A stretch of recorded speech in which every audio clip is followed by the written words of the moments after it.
everybody, Unbudging Salmon here, and today we're doing a deck list video for Clown Control. With the NR tournament coming up, I thought it would be fun to adapt one of my favorite uh, gimmick decks from way back when. It seemed like a good opportunity to bring it up again. There's some changes from how I used to run it back in the day, but overall I think it's still going to be pretty fun.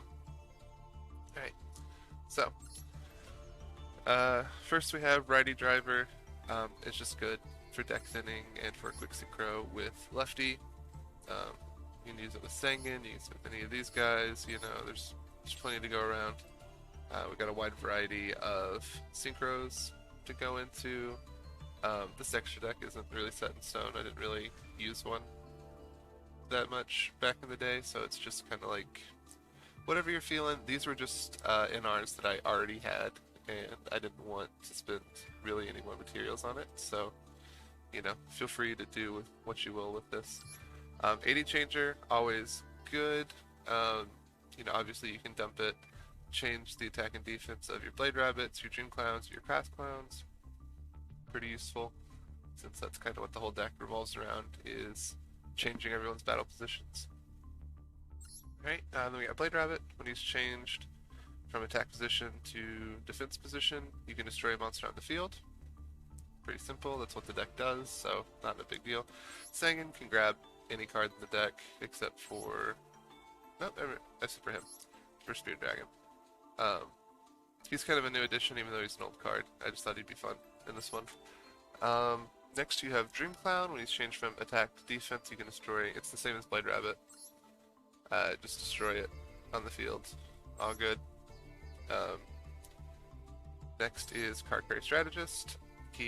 When he's summoned, you can pick a card on the field when he's normal summoned. No, is it either? Yeah, a normal or special summon, you can select a monster on the field and change his battle position. Obviously the downside is he's a card carry, so you have to attack with him. If he's in attack position, you can't skip your battle phase or anything. But you can summon him, change one of your boys to defense mode, destroy it, and then maybe you have a clear path for this guy. The next one is Craft Clown. He's the opposite of the other two. When he goes from defense to attack mode, he bounces a card. He's also the strongest of the three. Just barely, got his 1350 going on. The next obvious one is Spear Dragon. He does piercing damage, and he gets switched to defense position afterwards. With the rest of the deck, it's really not a big deal. Necroid Synchro, so you're running 5 different tuners, so Necroid can really come in clutch. Just if the game happens to drag on for a while. Vengeful Bog Spirit's an oldie goldie. Any monsters that are summoned this turn can't attack. Pretty good. This card is the whole point of the deck is stumbling. Anytime a monster's normal, flipped, or special summon, it gets changed to defense position. That's obviously really good with Blade Rabbit and Dream Clown. It does set up Craft Clown because he can get set up pretty quick too. Double MSTs without Twin Twister or anything, some backfield destruction is going to be really good for you in this special event. Book of Moon's real good. It just gets you out of situations. It can drop any of your monsters to defense pretty quick. It can stop attacks from your opponents, all that good stuff. Alright, here's the real piece de resistance of the deck. Tragedy.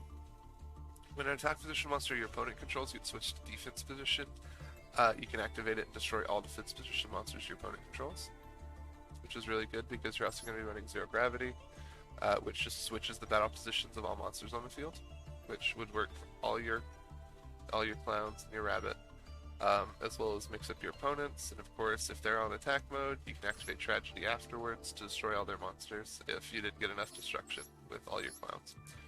The next is No Entry. It changes all attack position monsters to defense.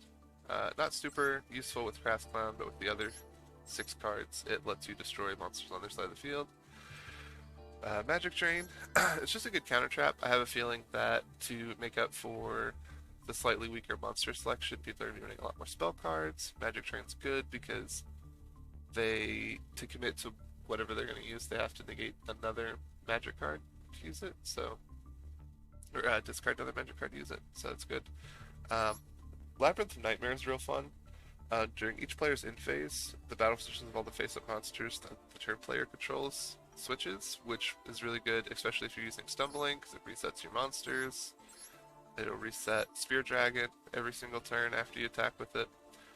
Um, and it's just really fun, honestly. And then, like, Labyrinth of Nightmares mixed with Stumbling for your opponent means that they can't really do anything to you before you're allowed to use your clowns. So, that part's really good. You have a wide variety of levels in here. Pretty much, just everything, 1 through 4, you have. So, as such, I've really incorporated a whole bunch of stuff. I've got like Excel Synchron, which I think I'm going to take out because it's not really that useful, honestly. Unless you want to go into something big. Usually I just use it for fodder for Necroid Synchron. Stardust Charge Warrior is a free draw, which is useful. Definitely going to take out Junk Berserker because he is kind of useless. These two guys are really good for late game Necroid summons. Really fun is Raccoon Ronin. If someone managed to get like the 1-up on you and they have a really strong monster, you can always use Ronin to get a really strong token to attack over it with. Phantom Knight is he's just kind of useful, He's cool.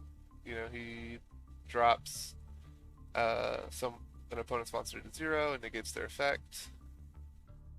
That's pretty useful to get over. These two are mainly just for someone summoned the beater that you can't get around with your monster effects. Super good. Black Ship's also good. It works with your Crass Clowns and your Spear Dragon, which lets you detach a material to target a monster that has less attack, deals 1,000 damage.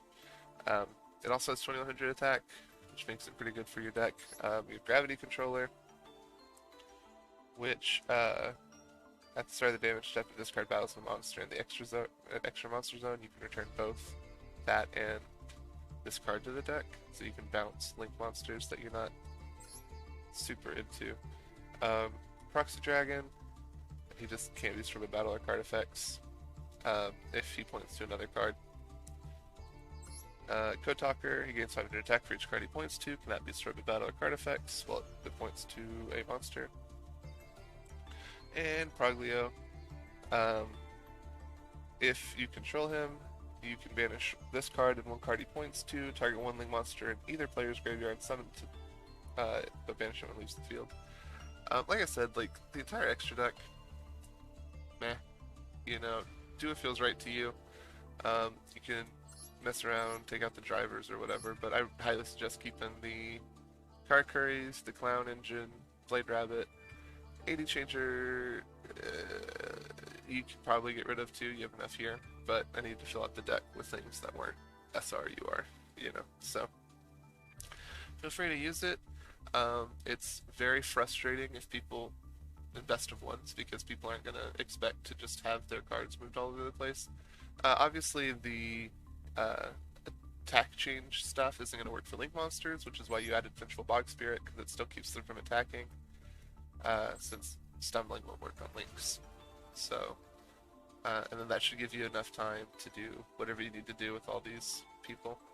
So, alright, well, let me know if you have any suggestions, like always. Let me know if you want to see any other deck lists. Taking requests. Do my best to get you a video out on what you're looking for. Alright, have a good time, and good luck in the event.